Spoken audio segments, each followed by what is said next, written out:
The Browns, I feel like Andy should have been paying you hazard pay for watching this offense. They have not been good.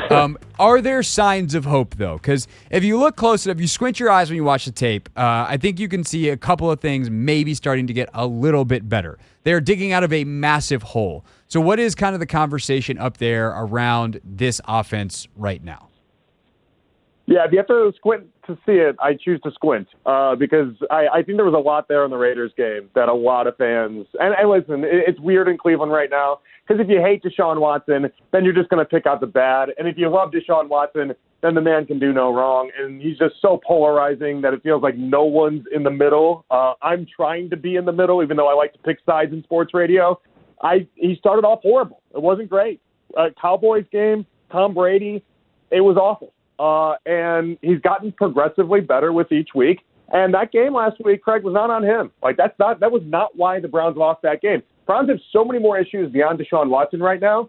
And that's why I'm kind of excited for this weekend because you're watching a lot of Commanders games. You guys are excited for your offense, but your defense isn't particularly good. They look better against Kyler Murray, but this is an opportunity for Deshaun to keep building on what he did in that Raiders game. And so, yeah, I think there's a lot more optimism attached to the offense right now from a lot of different angles. Although the offensive line stinks, it's a complete mess right now, and that's putting it kindly to messes out there. And then the defense, number one defense in the NFL last year, they're not the same defense. And so that's where I think the problems arise.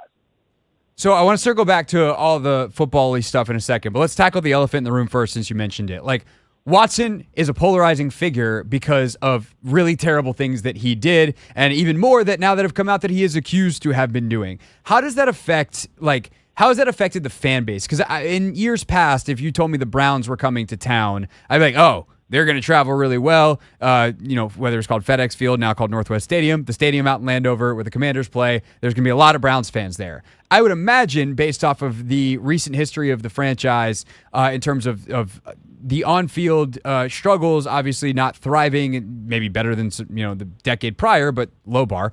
And certainly, I'm speaking from Washington. I realize the context here, but we certainly are also familiar with the organization doing tremendously embarrassing things. And I think signing Watson to the money they did, considering what he was accused of, that is beyond embarrassing.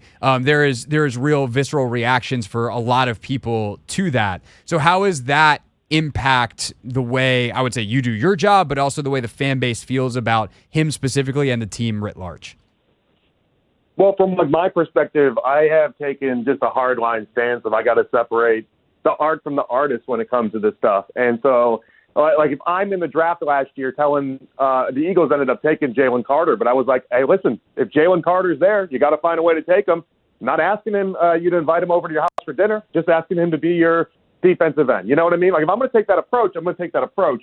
And that's kind of how I had to do it with Deshaun as well. Same deal. I just got to separate the art from the artist. And that's kind of how I justify it. That's kind of how I live with it. I'm not asking Deshaun to come over to your house or date your daughter or do anything like that.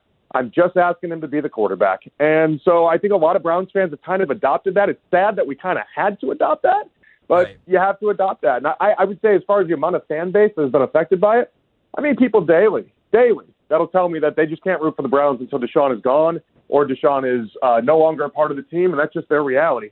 So, it's definitely fractured some of the fan base, but it's just a large number is just kind of dealing with it. And I do think there's, on the other side of that, I think there's a large number of people that has just made Deshaun Watson their guy for whatever reason, and they're just ready to see this thing through. And they look at what he did last week, and they're like, let's build on that. Let's keep going. But, yeah, it hasn't been easy. I'm not going to say it's been easy. Yeah, no, I feel for – I mean – obviously, I get the position that you guys are in as a talk show host, and the analysis on Deshaun Watson off the field hasn't changed. That guy sucks. But if you just get on the radio every day and go, that guy sucks, then you're what's the point of having a show? So I get that eventually you just have to be like, all right, here's what he did on the football field. And with that, what were the signs to just do that ourselves here? What were the signs in the Raiders game, the things that you go, oh, okay, that was better. Perhaps there is some adaptation happening to this Ken Dorsey offense that can be better and for Cleveland's sake, hopefully against Washington this weekend, although my listeners certainly hope that's not the case. Yeah, it's more about accuracy and how accurate he was and how, even with the deep ball, it just seemed like he was just getting more and more comfortable. The interception he had was off Amari Cooper's hands. That's the ball that Amari Cooper is supposed to catch every time. Had an 80-yard touchdown pass that was wiped off the board as well. Like, he just looked confident. He looked like a quarterback that you could trust to go out there and win a game. And I'm telling you, if you saw our offensive line, I'm sure at some point throughout the week, maybe you've gone through and digested it, but we have it's four bad. starters that are out on the offensive line. It's how do you win with that? You have no offensive line, and then because you have no offensive line, your backup running back situation, because Nick Chubb isn't back yet. He's practicing this week. He's not going to be back on in time for Sunday. It has been a trickle-down effect. And on top of that, David Njoku, who's one of the bright spots of your offense, is also gone. If you put Deshaun Watson the way he played this last week on like a normal team in a normal situation, I think it would have been night and day as far as the box score looks. It's just right now the Browns are in really bad shape for a lot of reasons that aren't Deshaun's fault. So the other part of the offensive equation, because I have watched, I also just like put on the hazmat suit and was like, all right, time to fire up this all-22. Let's do it.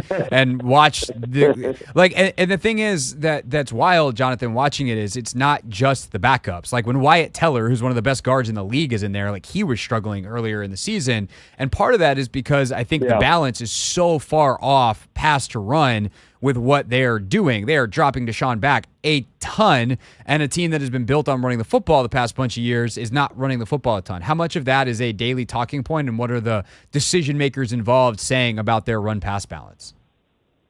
Yeah, so Stefanski's always tried to preach that, but even when they had Nick Chubb, they were never running him more than 15 times a game. Like, it just wasn't a thing that they did with him. He had a cap on 20, and so it was very rare when he came close to that. And so they preached the run-pass balance, but we always knew, even with Baker, they wanted to throw the ball. Stefanski wants to throw the ball. That's what he wants to do. And so I think this offense where you throw a ton with Deshaun, I think that's what he's always wanted to do. That's what he loved about Flacco last year.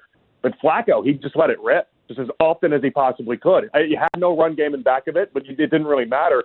And I think when your backups are Jerome Ford and Deontay Foreman, I think you're okay with making that your recipe. You just needed Deshaun to be better with the deep ball. But against Vegas, he looked like he was getting more comfortable and getting better there. So I think moving forward, once Chubb comes back, maybe it'll tell a different story. But until Chubb comes back, and in particular for this week, I think you're going to see Deshaun throw the ball, even when the matchup tells you that you should be running the ball. Because I know the Commanders' run defense isn't great, but Stefanski, we've taken on some teams with some pretty bad run defenses.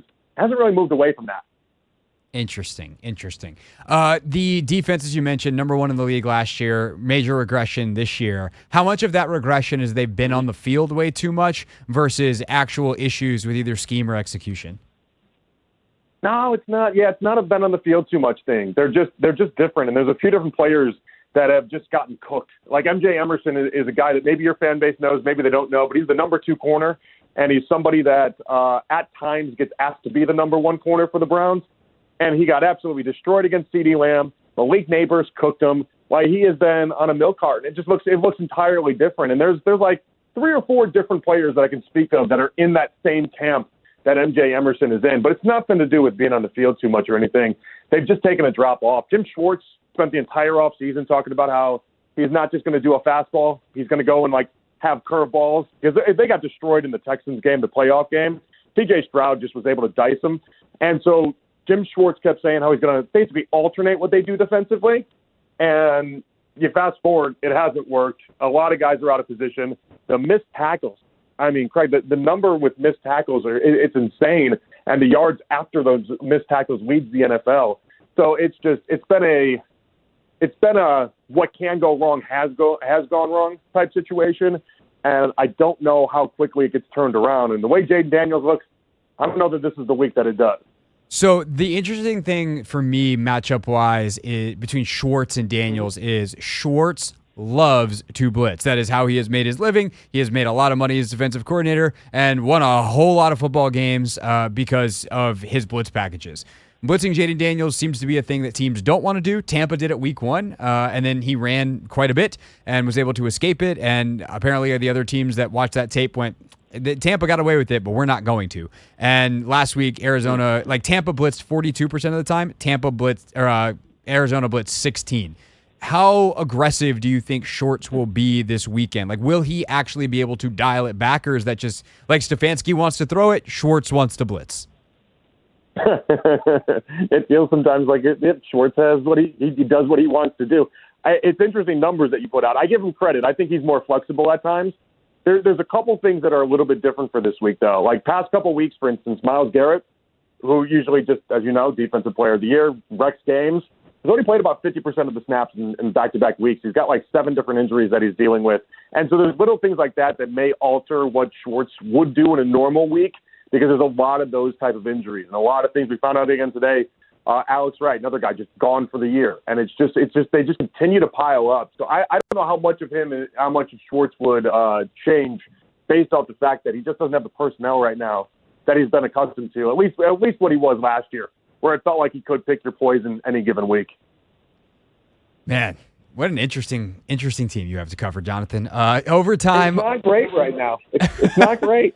There's stuff to talk about, but I trust me. I covered the last 4 years of football here, and frankly, more than that, I've covered the last 10 years of football here at this point. There's only so much meat on the bone of a bad football team. So I wish for you a turnaround. I wish for it after Watson gets benched, and I wish for that to happen starting the week after this one. So that's about as good as I can do for you. Well, thank you. I wish that Andy Roth is nicer to you in the future. You see, we're just breaking bread, having fun here. We're just 2 guys that just became best friends. Jonathan Peterlin, everybody. You can listen to him tonight from 7 to 11 on 92.3 The Fan in Cleveland, which you can listen to here in D.C. via the free Odyssey app. Jonathan, thanks, dude. Really appreciate it. All right, have a good night. Thanks, man. This is The Hoffman Show on the Team 980 and the Odyssey app.